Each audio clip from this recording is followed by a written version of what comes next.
Pericycle से बाहर इसके आउटर जितने भी पार्ट हैं वो सभी मिलकर किसका निर्माण करते हैं, बार्क का निर्माण करते हैं। ठीक है।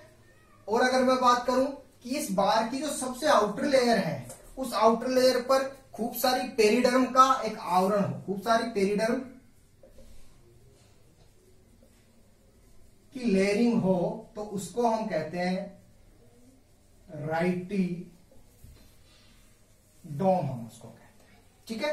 तो मैं बात कर रहा हूं बार्क किसको कह रहे हैं कि जो भी पेरिसाइकिल के बाहर जितने भी आपके कोर्टेक्स था, कॉर्क था, जो भी उसके पार्ट्स थे वो सभी मिलकर किसका निर्माण करते हैं, आपके बार्क का निर्माण करते हैं। अब ये बार्क दो प्रकार की है, दो प्रकार की है बार्क। एक बात करूं मैं कि ये कॉर्क कैम्बियम, ठीक है, कॉर्क कैम्बियम से बनेगी। तो एक कॉर्क कैम्बियम एक रिंग के रूप में पूरे समय सक्रिय रहती है, मतलब कि एक कॉर्क कैम्बियम है वो एक रिंग वलय के रूप में सक्रिय रहती है। तो छाल जो होती है एक कंप्लीट थिन लेयर के रूप में आपके बनती है, और ऐसी कास्ट को हम क्या कहते हैं, सॉरी ऐसी छाल को हम क्या कहते हैं, रिंग बार्क कहते हैं। क्लियर सी बात। कॉर्क कैम्बियम जब एक्टिव रहती है तो कंप्लीट थिन लेयर के रूप में बनती है, कंप्लीट थिन लेयर के रूप में बनती है, तो इसको हम क्या कहते हैं, रिंग बार्क के रूप में हम जानते हैं। ठीक है। और एक इसमें मिलती है एग्जाम्पल की हम बात करें तो बेटुला वल्गेरिस, या जिसको हम भोजपत्र के नाम से हम जानते हैं। ठीक है। और अगर ये कॉर्क कैम्बियम रिंग के रूप में सक्रिय ना होकर टुकड़ों के रूप में सक्रिय होती है, तो टुकड़ों के रूप में सक्रिय रहती है, तो ये टुकड़ों के रूप में ही बनती है। और ऐसी छाल को हम क्या कहते हैं, ऐसी छाल को हम कहते हैं स्केल बार्क, सल्कीय छाल हम इसको कहते हैं। ठीक है। और ये किसमें मिलती है आपके, एग्जाम्पल सीडियम। ठीक है। सीडियम, गुआ जावा, सीडियम, गुआ जावा। ठीक है। तो इस छाल से हम दो तीन चीजें हो, जैसे आप जानते हो जो सिनकोना वृक्ष होता है, सिनकोना वृक्ष की छाल से आपके क्या मिलती है, एक मलेरिया की औषधि मिलती है जिसको हम कुनेन जानते हैं। इसी तरह सिनेमोमम जिलेनिकम, जिसको आप दालचीनी कहते हो, उसकी छाल किस रूप में प्रयुक्त होती है, आपके मसाले के रूप में प्रयुक्त होती है। तो ये हम बात करें बार्क दो प्रकार की, एक तो जो पूरी कंप्लीट रिंग के रूप में बनती है, लेयर के रूप में रिंग बार्क, जिसको हम बेटुला वल्गेरिस में कहा, और एक ऐसी छाल है जो कैसी बनती है, आपके टुकड़ों में बनती है, जिसको हम स्केल बार कहा है, सीडियम या फाइकस के अंदर ये मिलती है। ठीक है। और एक छोटा सा टॉपिक और है इसके अंदर, एक स्ट्रक्चर जिसकी बात और कर लेते हैं, उसके बाद में आज का लेक्चर समाप्त करते हैं हम। एक जो सेकेंड स्ट्रक्चर है उस स्ट्रक्चर को हम कहते हैं लेंटिसल, वातरंध्र। अभी बात की हमने कि जो कोर्टेक्स की सबसे बाहर की परत है, कॉर्क की सबसे बाहरी परत है, उसके ऊपर सुबेरिन का जमाव हो जाता है, और सुबेरिन के जमाव होने से कोशिकाएं मृत हो जाती है और जल तथा गैसों के लिए क्या हो जाती है, अपारगम्य हो जाती है। लेकिन इसके अंदर की तरफ जो सेकेंडरी कॉर्टेक्स था, उस सेकेंडरी कॉर्टेक्स के अंदर क्लोरोप्लास्ट उत्पन्न हो जाता है, वो हरा हो जाता है, मतलब फोटोसिंथेटिक हो जाता है। ठीक है।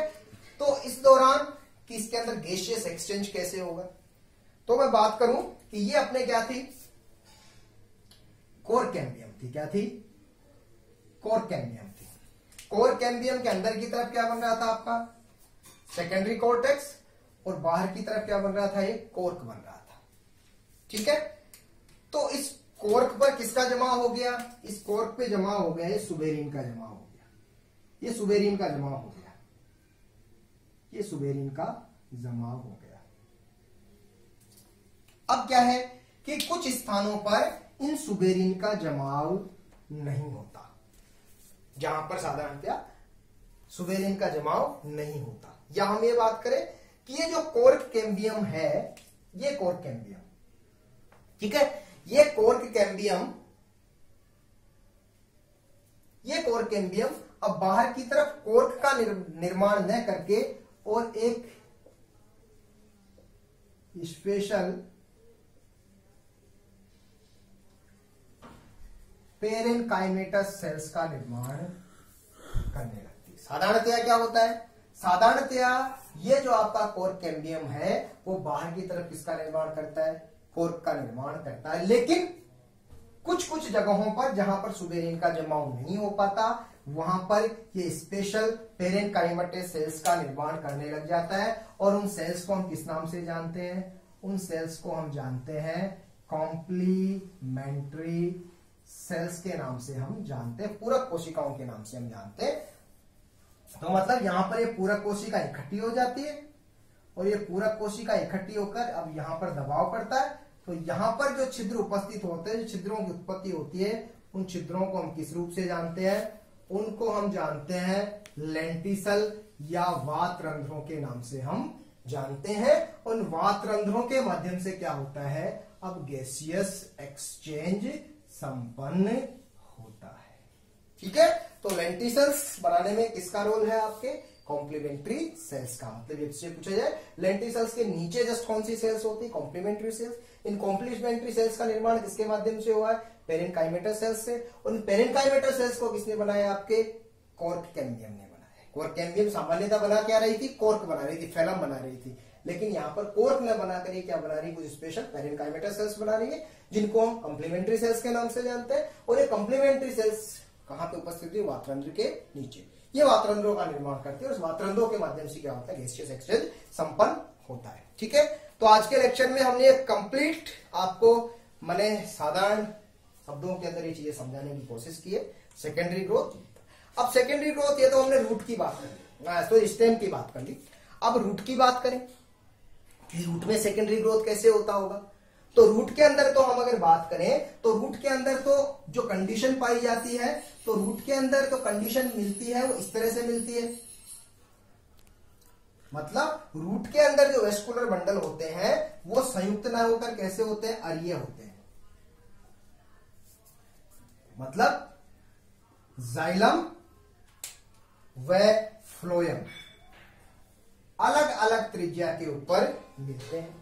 तो अलग अलग त्रिज्या पर मिलते हैं तो इसके अंदर जो वेस्कुलर कैम्बियम का निर्माण होता है, तो वेस्कुलर कैम्बियम का निर्माण कैसे होता है, इसमें लहरदार रूप से होता है। तो फ्लोएम तो बाहर की तरफ और जाइलम आपके अंदर की तरफ, इस तरह से इस लहरदार। अब इस देखो लहरदार वेस्कुलर कैम्बियम के बने जाइलम तो अंदर की तरफ हो गए और आपके फ्लोएम कहां हो गए, बाहर की तरफ। मतलब जो आपकी वेस्कुलर कैम्बियम बनती है वो बिल्कुल रिंग रूप में न बनकर किस रूप में बनती है, लहरदार रूप में बनती है, ठीक है। और यहां पर क्या होगा, वही सेकेंडरी जाइलम सेकेंडरी फ्लोएम बनेगा। अब अधिक मात्रा में क्या बनेगा आपका सेकेंडरी जाइलम, तो सेकेंडरी जाइलम अधिक मात्रा में बनेगा तो बाहर की तरफ क्या डालेगा, ये प्रेशर डालेगा। और प्रेशर डालने के बाद में जो ये लहरदार आपके वेस्कुलर कैम्बियम दिख रही है वो कैसी हो जाएगी, बिल्कुल वलयाकार हो जाएगी। और उसके बाद में पूरा का पूरा प्रोसेस कैसा होगा, स्टेम की तरह इसके अंदर होता है, ठीक है। तो ये हमने बात की आज सेकेंडरी ग्रोथ की। उम्मीद है आपको पूरा लेक्चर पसंद आया होगा। थोड़ा लंबा लेक्चर था लेकिन जरूरी भी था। तो आज के लेक्चर में इतना ही, धन्यवाद।